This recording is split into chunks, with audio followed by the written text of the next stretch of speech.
أعوذ بالله من الشيطان الرجيم بسم الله الرحمن الرحيم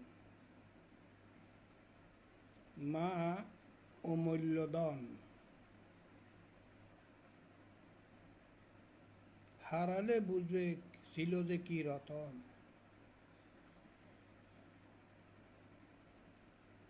দুনিয়ার তুলনা নেই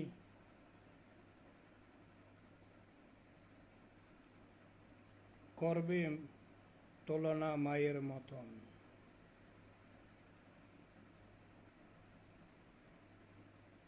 বুদ্ধি ব্যবস্থা হওয়ার পরেও যদি মা কি জিনিস মনে স্থান দিতে না পারো ধ্বংস হবে তোমার জীবন।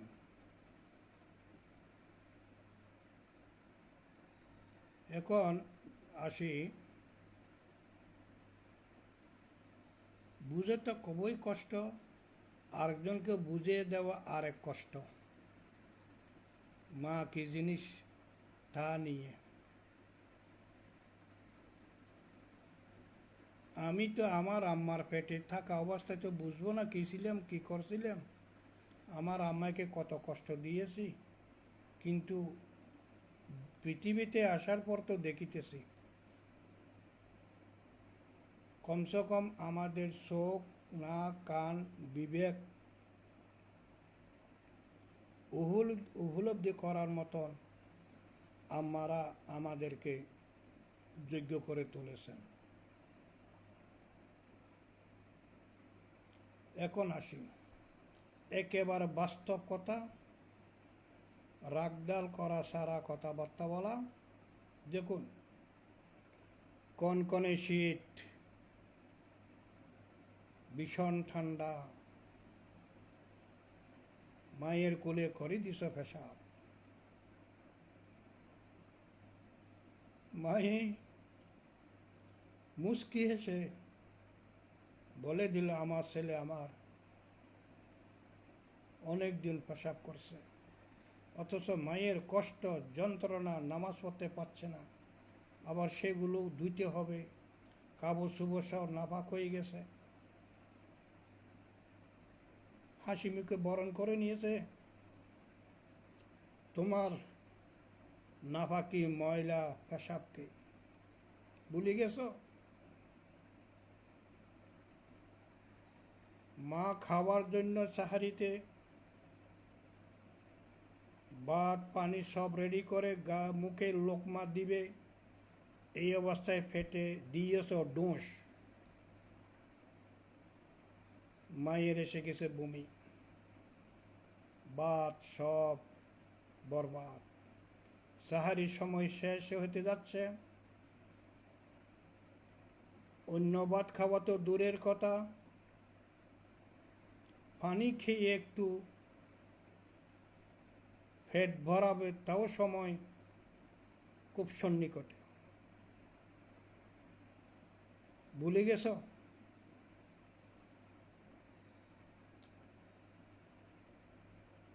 দুদিন যেতে না যেতে ফেরে ছাইট মাঠ নড়াচড়াও কুড়িলি করিতেছে ফ্যাটের ভিতরে, মা যে ব্যথা যন্ত্রণা কি যে সহ্য করেছে কিভাবে, এটা কি ভুলে গেছ?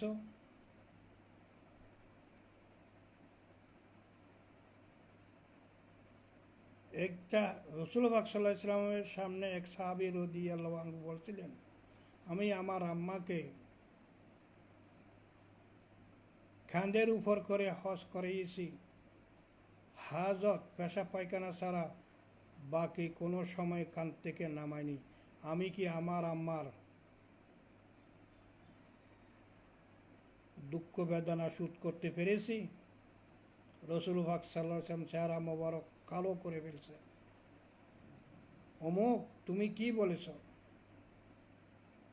তুমি কি বলেছ, তুমি তো এক মুহূর্ত এক সেকেন্ডের ব্যথা বেদনার যন্ত্রণাতে শোধ করতে পারোনি।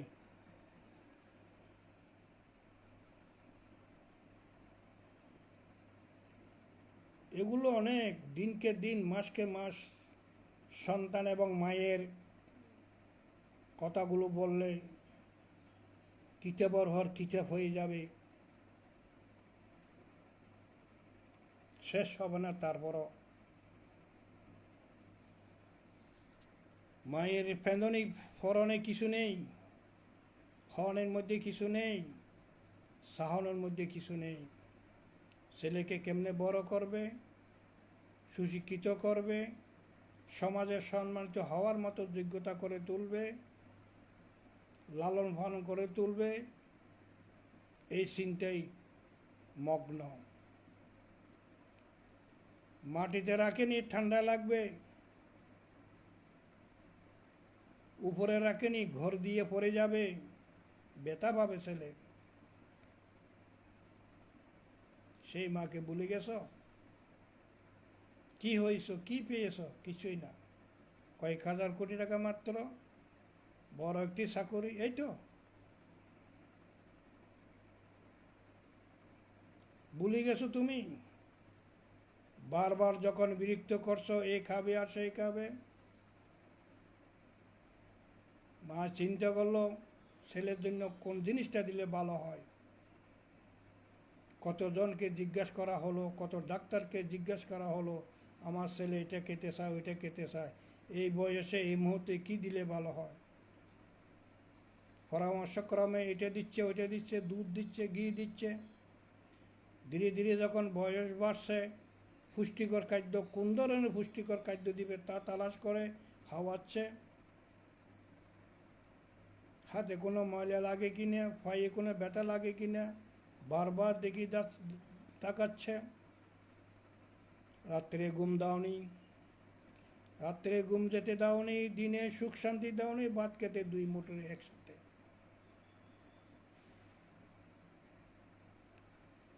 ঘোর থেকে নিচে নামায়নি, ঘোর থেকে নিচে নামায়নি, ব্যথা পাবে। পরে কাজ করতে গিয়ে মরিচ বাড়তেছে, বুয়ার কাজ করিতেছে, ভুলে গেছ? স্কুলে যাবে, কাপড় চোপড় সুন্দর করে পরতে হবে, ধুইয়ে দিছে। আয়রন তো ছিল না, ইস্ত্রি তো ছিল না, বালিশের নিচে আয়রন করে সুন্দর করে কাপড় ভাঁজ করে দিল। স্কুলে যাচ্ছ, অন্য ছাত্রদের মতো যেন সম্মানের সাথে যেতে পারো। ভুলে গেছো সব? সেই দিনে তো তুমি ল্যাংটা ছিলে, ভাতের পাতায় বর্তনে প্লেটে পেশাব করে দিছ, হাসি মুখে বরণ করে নিছে। ভুলে গেছ? সেই দিনই তো বল খেলতে খেলতে, ছোট্ট বল ঘরে খেলতে খেলতে বলটা পড়ে গেল। অনেকক্ষণ পরে খানা খেতে বসেছে মা সেই বর্তনের উপর। সেই ভাতগুলো কি আর খাওয়া যাচ্ছে? সেটা কি ভুলে গেছ? বাহির থেকে কাদা ময়লার ঝরিত কাপড় চোপড় ঘরে এসে খুলে মার মুখে মেলে দিয়েছ, নিক্ষেপ করে দিয়েছ, মা এগুলো ধুয়ে দাও। অথচ কিছুক্ষণ আগে মা পরের ঘরে কাজ করে এসেছে, নিজের ঘরে কাজ করতেছে, গোটাল ঘর পরিষ্কার করতেছে। সেই দিনই তো চাউল মাল অমুক সমুক যাচা বাছা করে ফাঁক করার জন্য তোমাকে খাওয়াবে, সবাই খাওয়াবে। সেই মুহূর্তে তুমি বাহির থেকে ময়লাযুক্ত কাপড় চোপড় নিয়ে এসে মুখ ভরে নিক্ষেপ করে দিল, এগুলো ধুয়ে দাও। চিন্তা করো নাই তুমি কি বলেছ? তোর আম্মু খানা খেয়েছি কিনা? আজ বড় হয়েছে সব ভুলে গেছ। যাকে নিয়ে স্বাচ্ছন্দ্যে রয়েছ, যাকে নিয়ে সুখ শান্তিতে থাকতে আশ্বাস করছো, যার কথায় উঠা বসা করছো, যার কিছু হতে না হতে অসংখ্য টাকা দিয়ে দিচ্ছ, মায়ের খবর রেখেছ? মায়ে কি খাচ্ছে, কি করছে, ওষুধ আছে কিনা, প্রোটিন খাদ্য আছে কিনা, সুস্বাদু খাদ্য পাচ্ছি কিনা? বউয়ের পরনের শত শত শাড়ি, এরপরও দাবি করছে নতুন শাড়ির, নতুন কাপড়ের। মাই কি কোনো দিন বলছে 2 বছর হয়ে গেছে একটা শাড়ি তুমি আমাকে দিলে না? জিজ্ঞাসা করো নাই আমি ঈদে কি কাপড় পরেছি? জানতেও চাওনি আমি ঈদের কাপড় কি পরেছি, কোন বছরের কাপড়টা দিয়ে আমি ঈদ করেছি? বিরক্ত হয়ে আরো বলে থাকো, তোমাকে আর কত দেব, আর তো পাচ্ছি না। কই কোনোদিন তোমাকে তো বলে নেই তুমি এই করেছো, এই করেছো, সেই করেছো, ফেঁ ফুঁ করেছো, কত খানা নষ্ট করেছো, কত বিরক্ত স্বরে অস্থিরতা করে তুলিস, কোনোদিন তো বলে নাই। আজ তুমি কিভাবে মুখ দিয়ে বের করলে? তোমাকে নিয়ে তো সেই ভাঙ্গা ভেড়ায় ঘরে রেখে মানুষ করে হাজারো সন্তান থেকে উত্তম সন্তান বানানোর জন্য সেদিনই তো শেষ হয়নি। নাক মুখে ঘাম দিয়ে মেহনত করে কাজ করে তোমাকে খাওয়াইছে, সেটা ভুলে গেছো? আজকে এই শিশারা থাকতে পারছো না। মায়ের খবর নিয়েছ ফ্যান আছে কিনা? না, দরকারও ছিল না, দরকারও মনে করনি। কথাগুলো অনেক লম্বা হয়ে যাচ্ছে, শুধু এটুকুই বলবো, আমরা যারা মাকে হারিয়েছি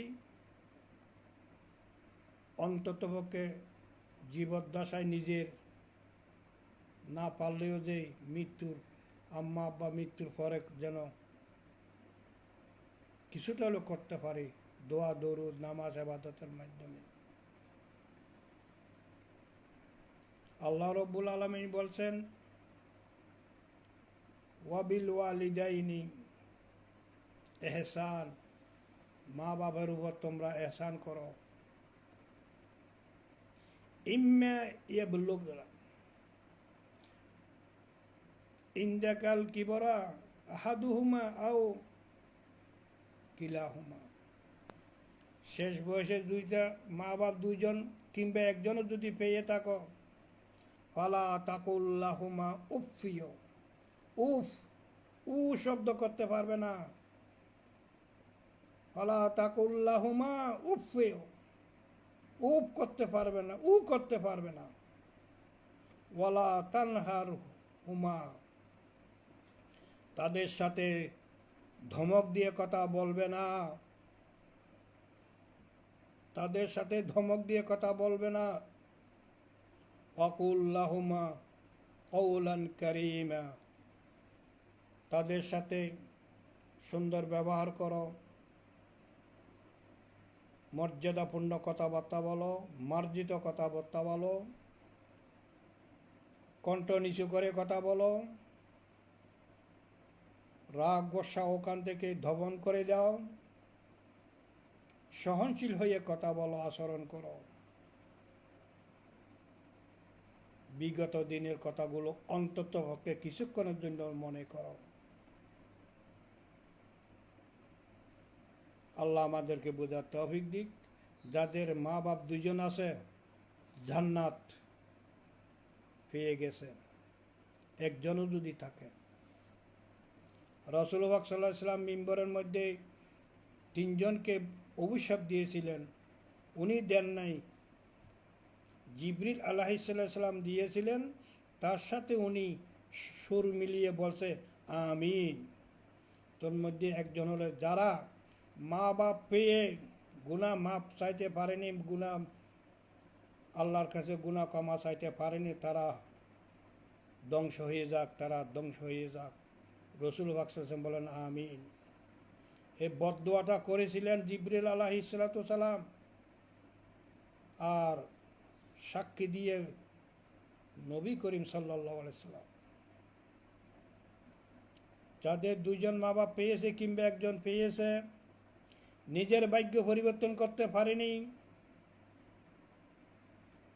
স্বস্তি জীবনে আনতে পারেনি। দেখুন, শান্তি এক জিনিস, স্বস্তি এক জিনিস। স্বস্তি জীবনে নিয়ে আসতে পারেনি, তাদের মতো হতভাগা দুর্ভাগা পৃথিবীতে আর কেহ নেই। আল্লাহ আমাদেরকে বোঝার তৌফিক দিক। ওয়া মা তৌফিক ইল্লা বিল্লাহ।